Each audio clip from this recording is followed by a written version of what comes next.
Hey friends, Jewel back with more Astro Coolness. And I want to talk about Composite Sun square to Uranus. What happens when we have this very electric aspect between two people? So the Sun is the ego thrust between a couple. Where is the majority of their identity going? Where do they identify as? How does that blend? A lot about where are the goals and the energy and the vitality and the expression. The Sun's really important in a composite chart. It's really, where's the focus, the physical focus going? And it describes how the male is doing. The moon describes how the female is doing. But they both show how both people feel about the relationship. So composite charts are midpoint charts, and you interpret them the same as Davison relationship charts, which are probably more accurate than midpoint composite charts anyway. So Uranus is our sense of impulsiveness. It's what we want now, and our inability to sit still because we're inspired to do something, and it's genius, and it's not individuality like Mars. It's individuality within the group, meaning specialization like within a group, or rebelliousness against a group, because Uranus in the 11th house are always going to imply larger groups of people. Mars is really the planet of rebellion in itself. So we, often kind of get that confused with Uranus. Uranus doesn't really imply the individual, though. It's the individual's thoughts within the collective. It's hard to understand.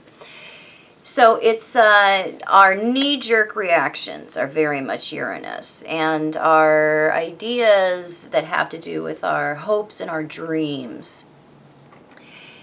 And it's a jumpy planet. It's, it has its own way of being, and it doesn't sit still. Uranus is about technology and finding things first. It's very, very exciting. Exciting influence.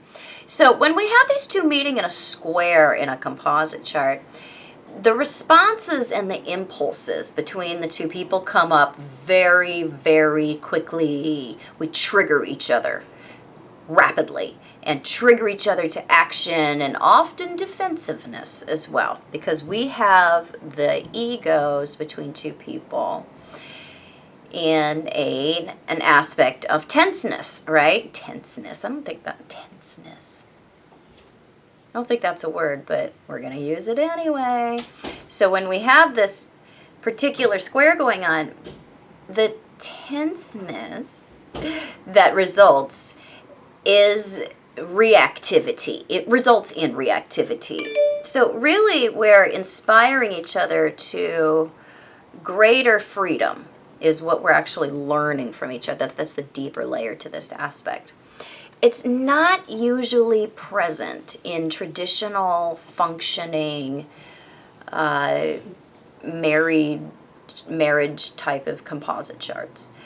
Usually the square is not going to fit in with what most, at least Western people, think a traditional monogamous relationship should be. This one demands that you let things be as they are and come up and deal with them in real time. This is not an aspect that does well in relationships where we plan out, okay, this is what I want my life to look like for the next 10 years, and we're going to have, our relationship follow that trajectory. This is not that kind of aspect. It's not going to fit into that. This is one where you have to allow for both partners to respond to life and to people and to situations as they come up. So there's very little expectation that you can have with this square. In fact, we have to approach the relationship like We don't know what's going to happen tomorrow.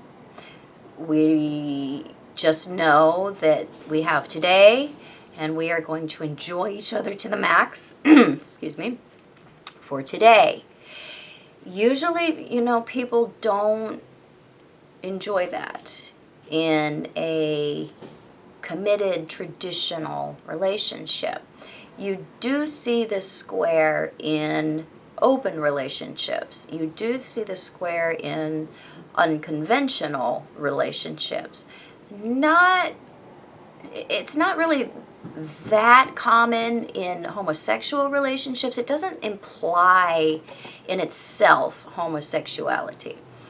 There are other aspects that, where it's pretty clear that probably, how we have two genders blending. But this is one that can and can frequently show up in homosexual relationships, because it does imply that there is something unconventional and something that goes against tradition. But it is actually more present in relationships that we experience a great deal of excitement, unpredictability. It's really a whirlwind kind of thing. You see this in affairs a lot. So it is one that is showing that there's something unusual going on. And it can be very possible that when we blend and we create this square, we actually kind of push each other or goad each other into more unconventionality than we've ever had before. So maybe we're not very unconventional in our natal chart, but when we blend in this relationship, now we are. So if we aren't allowing a lot of freedom in a relationship that has the square, or if we're not really, because you have to allow actually more freedom than most marriages or committed relationships are going to allow for. If you can't do that, and I'm not just talking about sexual freedom, I'm talking about freedom across the board.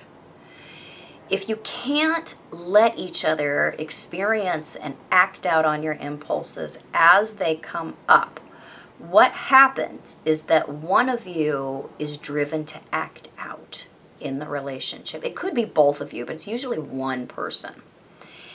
So acting out is something that we do as humans when we don't have words or language to explain or communicate what it is that we need or that we're upset about. We act it out.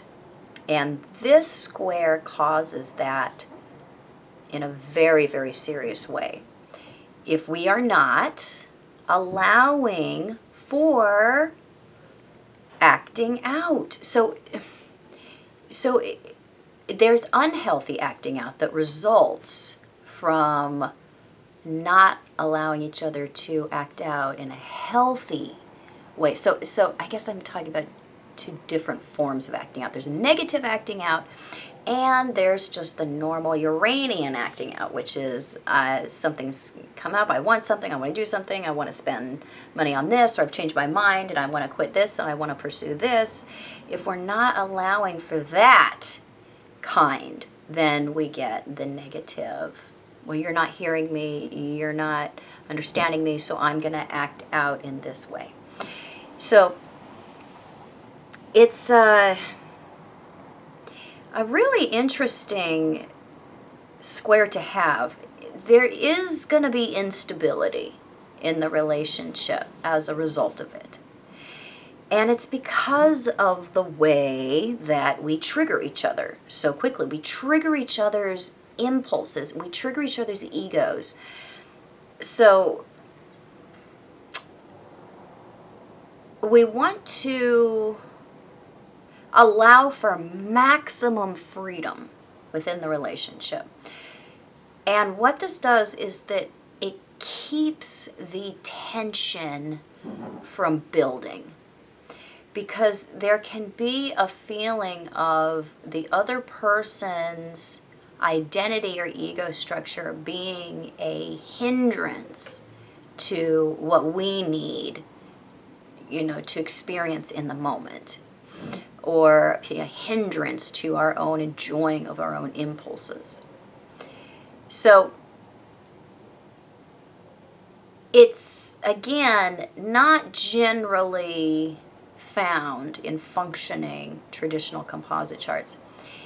It can be there if we have two natal charts that are fairly broad-minded, and then we've come together and baked up a cake that's about absolute freedom to experience and be and express ourselves, because the sun is our unique expression.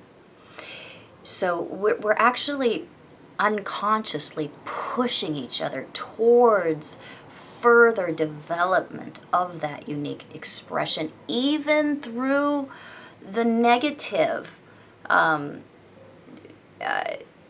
responses that we're having with each other. Even that is pushing us to further our personal freedom. So we can either further that within the relationship, or we can try to restrict each other, and we usually find a different relationship or act out within that relationship in a way that we are expanding our personal freedom, because we've been in a situation of having it cramped to some degree. So there's a big echo that we hear from this one. If we're trying to force each other in any way with this particular square, there's going to be a rebellion. There's going to be a reverberation of that. And we want to avoid that, again, by being allowing. And it's probably going to be more allowing than you've ever been before with this particular square. And it isn't for everybody. It isn't. Most people are not going to choose a relationship that has this particular square. Some people are going to love it, but it has to be really in line with what your idea of what love is. If it's going to be one that you get into and it just really works for you. But by nature, that's not what the square is actually showing. It's showing that there's a certain amount of friction. So I hope this was helpful. If it was, please subscribe to my channel and find me on Patreon. You can find me on truthandaspectastrology.com, Facebook and Instagram and social media at Truth and Aspect Astrology. And yes, I do private consultation. I'm mainly a relationship and intimacy astrologer, but I interpret all types of charts under the sun. And I'll be back super soon with more super cool videos. Bye-bye.